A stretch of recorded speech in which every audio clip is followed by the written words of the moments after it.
이 뉴노멀 시대의 보건의 문제는 누가 결정하느냐?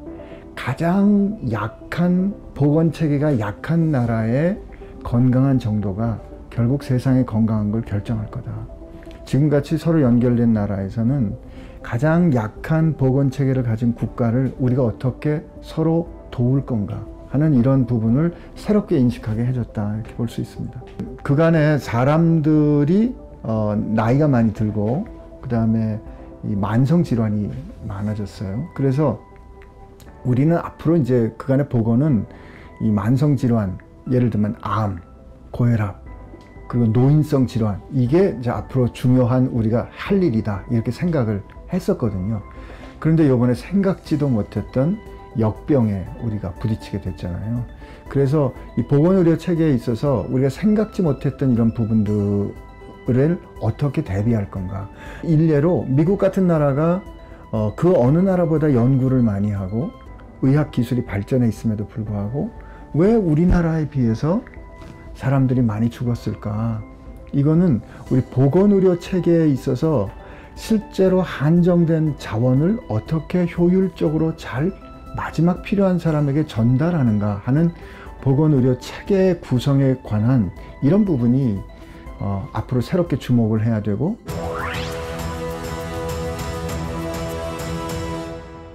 그러니까 이번에 이 코비드-19이 교육에 엄청난 영향을 줬어요.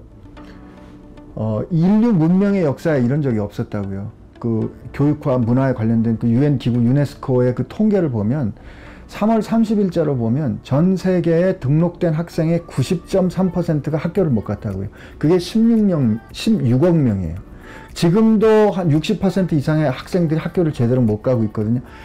인류 문명의 역사에 이런 때는 없었다. 그래서 이게 코로나 이전 이후로 나뉜다는 거죠. 가장 효과적으로 우리를 지킬 수 있는 방법은 사회적 거리를 두는 거거든요. 그러니까 사회적 거리를 둔다는 말은 교육자가 피교육자인 학습자하고 만날 수가 없게 된 거예요. 그 본질을 말하면 교육의 접근성을 차단한 거라고요. 이게 이번에 우리가 경험한 그 교육에 있어서의 어떤 이 어려움의 본질이었어요. 그런데 그 교육의 접근이 차단된 거를 우리가 뭐로 극복을 했냐면 새로운 교육 방법, 이게 소위 비대면 교육 방법으로 우리가 극복을 했거든요. 제가 강의실에서 강의할 때는 1대 100, 1대 120분 한다니까 학생들은 사실 저를 개인적으로 만난다고 생각 안 해요. 그런데 이번에 우리가 그 온라인으로 웨비나 같은 형태로 해보니까 훨씬 학생들이 그 질문도 잘하고 교수를 얼굴을 자기가 1대1로 만나는 거죠. 그러니까 다른 형태로 만나는 거예요. 이제까지 전통적인 교육 방법은 어느 특정 시간에 특정한 장소에서 한 번밖에 못 만났어요. 그런데 지금 우리가 이 디지털 방식으로 교수의 강의를 녹음을 해놓고 우리가 플랫폼을 갖게 되면 학생은 굳이 학교 올 필요가 없는 거죠. 스타벅스에서 아니면 자기가 좋아하는 카페에서 자기 집에서 자기가 원하는 시간에 원하는 속도로 볼 수 있어요. 그러나 학생들이 모여서 서로 협력하고 그리고 서로 추론하고 문제를 푸는 학습은 해야 된다고요. 그러니까 옛날에는 교수가 정보를 전달하면 학생은 그걸 받아가지고 외우는 게 공부였는데 이제 그 정보는 다른 방법으로 얻고 같이 모여서 문제를 해결하는 능력을 배우는 이런 교육으로 바뀔 겁니다.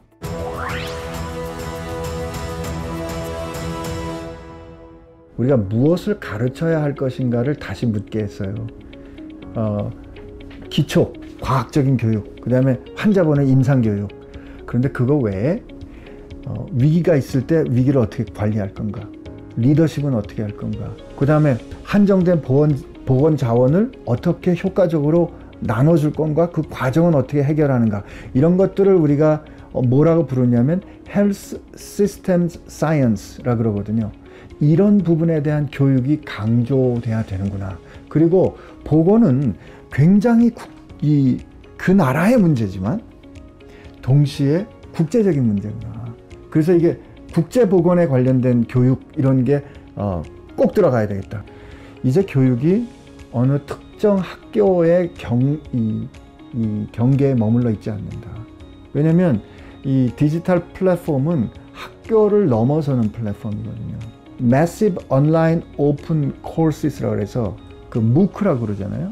이게 뭐 이덱스든지 콜세라든지 이런 것들이 학교를 넘어서는 새로운 플랫폼으로 지금 다양한 인터넷을 이용한 교육을 하고 있거든요.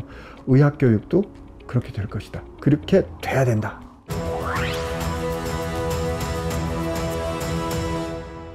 (2035년) 정도까지 여전히 수많은 사람, 정말 1000만이 훨씬 넘는 사람의 보건 인력이 부족할 거다.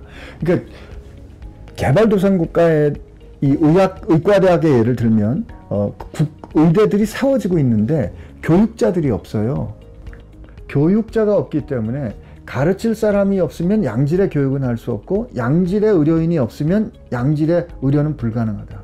근데 과거에 그러면 이 교육자들을 키우는 게 굉장히 어려웠거든요. 그런데 이 교육자들을 어떻게 보낼 수 있는가? 우리가 ICT를 이용해서, 정보통신 기술을 이용해서 우리가 원격으로 보내줄 수 있는 거죠. 우리가 이번에 이렇게 급하게 일어난 이 교육의 접근의 제한성을 디지털 방법이랑 새로운 교육 방법을 가지고 극복했다면, 그쪽의 개발도상 국가들이 갖고 있는 이 교육의 어려움, 접근성의 문제를 우리가 해결한 문제를 같이 나눠 가지면 전혀 생각하지 못했던 새로운 해결이 될 수 있지 않을까, 이런 생각해 봅니다.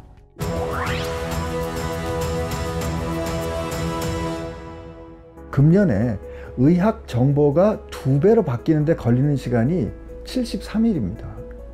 2달 반이면 지식이 2배로 폭발하는 시대거든요. 내가 이 상황을 해결할 수 있는 정보를 다 아는 게 아니에요. 누군가 함께 협력하는 게 필요하거든요. 이때 협력하는 거는 의사와 의사의 협력이 아니라 의사와 간호사, 그리고 간호사와 또 다른 보건 전문가, 그리고 가족, 그리고 재정 전문가, 이런 우리가 한정된 자원을 환자와 공동체 건강을 위해서 서로 효율적으로 쓰기 위해서는 팀 바탕의 접근이 필요하거든요. 그런데 이 팀 바탕 접근을 할 때 필요한 의사소통 기술이나 아니면 그 의견을 결정하는 그런 그 소위 방법들은 저절로 생기지 않는다. 그건 훈련해야 됩니다. 그래서 그런 것들을 훈련할 수 있도록 교육 과정을 바꿔야 되거든요. 그 다음에 사실은 이런 위기의 상황에 있을 때 그 위기의 상황에 전문가로서 사회에 있는 사람들하고 어떻게 커뮤니케이션, 의사소통을 할 건가. 요번에 한국이 비교적 잘했다고 생각하고요. 우리가 전에는 그냥 별로 중요하게 생각하지 않았던 이런 리더십이나 이런 부분에 대한 교육들, 또 그런 능력들, 그런 역량들을 갖고 있어야 된다고 생각합니다.